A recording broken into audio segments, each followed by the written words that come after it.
Search कीजिए मेरा channel और सब्सक्राइब कीजिए टेक इन्फो EDU को और बेल आइकन को दबाइए रोजाना मोबाइल कंप्यूटर टेक्नोलॉजी से रिलेटेड वीडियोस सबसे पहले देखने के लिए। दोस्तों, जैसा कि आप सभी जानते हैं कि गर्मियां स्टार्ट हो चुकी हैं, समर सीजन चल रहा है और अगर आप न्यू एसी लेना चाह रहे हैं तो आज आप ये वीडियो आगे एंड तक देखते रहिए, क्योंकि आज इस वीडियो में मैं आपसे बात करूंगा नॉर्मल एसीज और इन्वर्टर एसीज के बारे में और आपको बताऊंगा कि इन दोनों में डिफरेंस क्या है और हमें कौन सा एसी परचेज करना चाहिए। अस्सलाम वालेकुम दोस्तों, मेरा नाम है काशिफ और आप देख रहे हैं टेक इन्फो EDU। तो चलिए शुरू करते हैं।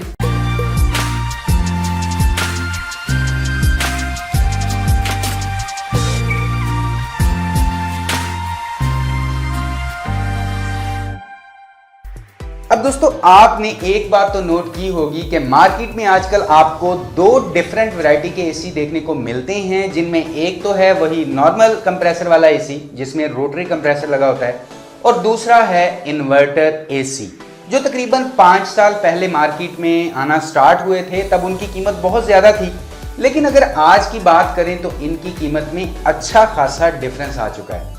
अब दोस्तों, ये वो इन्वर्टर नहीं है जो बैटरी के साथ लगकर इलेक्ट्रिसिटी देता है, बल्कि ये टेक्नोलॉजी है जिसको इन एसीज में यूज किया गया है, जिसकी मदद से ये इन्वर्टर एसीज डीसी करंट पर चलते हैं। अब दोस्तों, ये टेक्नोलॉजी क्या है, कैसे काम करती है, तो आज हम इसी के बारे में बात करेंगे।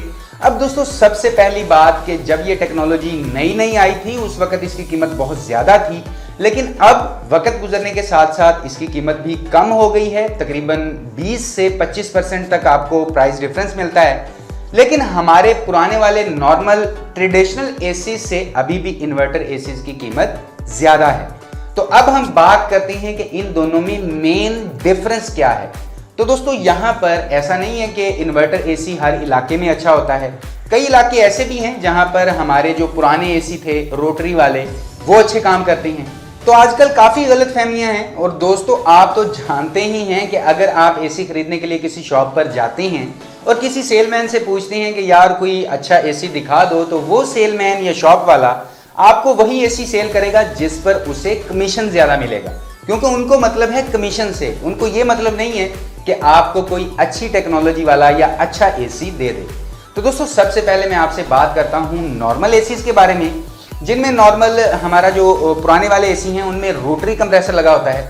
अब दोस्तों, अगर आपके घर में भी एक नॉर्मल एसी लगा हुआ है तो आपने एक बात नोट की होगी कि आप जब भी रिमोट से उसे ऑन करती हैं तो वो एकदम पूरी इलेक्ट्रिसिटी पर लोड डालता है। कई बार तो कमरे में जो लाइट्स जल रही होती हैं वो भी डिम हो जाती हैं। तो ऐसा क्यों होता है? तो इन एसीज में जो रोटरी कंप्रेसर लगा होता है, जैसे ही उसे करंट मिलता है वो सीधा 100% पर आकर चलना शुरू कर देता है और इसीलिए वो एकदम पावर को खींचता है और आपके रूम में लगी हुई लाइट्स भी डिम हो जाती हैं। इसके अलावा आपने ये भी नोट किया होगा कि ऑन होने के 2 या 3 मिनट बाद वो काफ़ी ठंडी हवा देना स्टार्ट कर देता है। तो आपने अगर रूम टेम्परेचर 28 डिग्री सेट किया है या 26, 27 कोई भी, तो कुछ टाइम चलने के बाद वो बंद हो जाता है, कभी ऑन हो जाता है, क्योंकि जो रूम टेम्परेचर नॉर्मल हो जाता है तो उसमें थर्मोस्टेट की वजह से वो बंद हो जाता है और 10-15 मिनट बाद वो फिर से स्टार्ट हो जाता है और स्टार्ट होते ही उसका कंप्रेसर 100% पर जाकर काम करना शुरू कर देता है। लेकिन यहाँ पर अगर हम बात करें इन्वर्टर टेक्नोलॉजी बेस्ड एसीज की, तो इनमें जो कंप्रेसर्स लगे होते हैं वो अपनी स्टार्टिंग पावर को तब्दील कर सकती हैं। अब फॉर एग्जांपल, आपका कमरा गर्म है और आप इन्वर्टर एसीज को ऑन करती हैं, तो ऑन होते ही उसका कंप्रेसर भी आहिस्ता आहिस्ता 100% पर काम करना शुरू करेगा। फिर आपने अपने कमरे का टेम्परेचर सेट कर दिया 26, 27 या 28 डिग्री, तो 15 या 20 मिनट एसी चलने के बाद जब टेम्परेचर वहां तक आ जाएगा तो वो अपने कंप्रेसर की स्पीड को कम कर देगा, तकरीबन 25 या 30% के आसपास कर देगा। तो ऐसे में आपने रूम का टेम्परेचर जो भी सेट किया है वो उसको 25 या 30% के आसपास रहकर मेंटेन करता रहेगा, बार बार ऑन या ऑफ नहीं होगा। तो यही इन दोनों एसीज में मेन डिफरेंस है। इसके अलावा दोस्तों, इन्वर्टर एसीज जो हैं वो ज़्यादा एफिशिएंट भी हैं और एनर्जी कंजप्शन भी नॉर्मल एसी से कम है।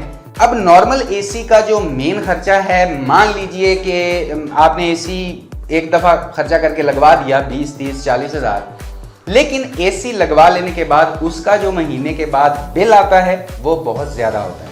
लेकिन इन्वर्टर एसी बिजली का खर्चा कम करती हैं, क्योंकि जब वो रूम टेम्परेचर को मेंटेन कर रहा होता है तो उसका कंप्रेसर जो है 25 से 30% के आसपास काम कर रहा होता है और इसी वजह से वो लोड भी कम लेता है। तो अगर आप एसी लेना चाह रहे हैं तो इन्वर्टर एसी लेकर आप अपनी इलेक्ट्रिसिटी बिल में 30 से 35% सेविंग कर सकते हैं, अगर आप उसे किसी नॉर्मल एसी के बिल के साथ कंपेयर करते हैं।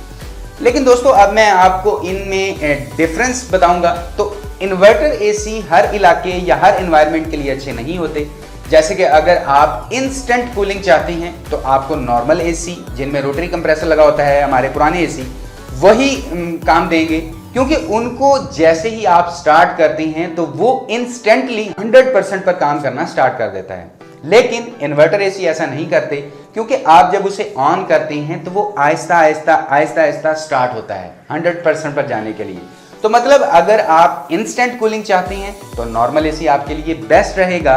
उसके बाद अगर आपका कोई ऑफिस है जहां आप ज्यादा टाइम रहते हैं या घर में कॉन्स्टेंटली रूम में एसी चलता रहता है, तो ऐसे में मेरे नज़दीक तो इन्वर्टर एसी ही अच्छा है, क्योंकि एक बार जब वो रूम टेम्परेचर को मेंटेन कर लेता है तो वो कम लोड पर भी काम करता रहता है और आपका ऑफिस या कमरा जो है वो ठंडा रहता है। लेकिन अगर आपकी रिक्वायरमेंट कुछ ऐसी है कि आप बार बार ऑफिस में या रूम में आते हैं और चले जाते हैं और एसी को भी बार बार ऑन ऑफ करते हैं, तो ऐसी सिचुएशन में इन्वर्टर एसी ठीक काम नहीं करेगा, क्योंकि उसको 100% तक जाकर काम करने में थोड़ा टाइम लगता है। तो अगर आप बार बार उसे बंद करेंगे तो आपको अच्छा रिजल्ट नहीं मिलेगा। तो ऐसे में भी नॉर्मल एसी ही आपको काम देगा। तो दोस्तों अगर तो आप अपने ऑफिस में या घर में मुसलसल 7 से 8 घंटे एसी चलाते हैं तो ऐसे में इन्वर्टर एसी बहुत अच्छा है, जिससे आपकी इलेक्ट्रिसिटी भी बचती है और बिल भी कम आता है। लेकिन अगर आप सिर्फ आधा घंटा यूज करते हैं और 1 घंटा बाहर फिर कर आते हैं, आधा घंटा चलाया फिर बंद कर लिया, मतलब फिर आपको जो है वो नॉर्मल एसी बेस्ट है।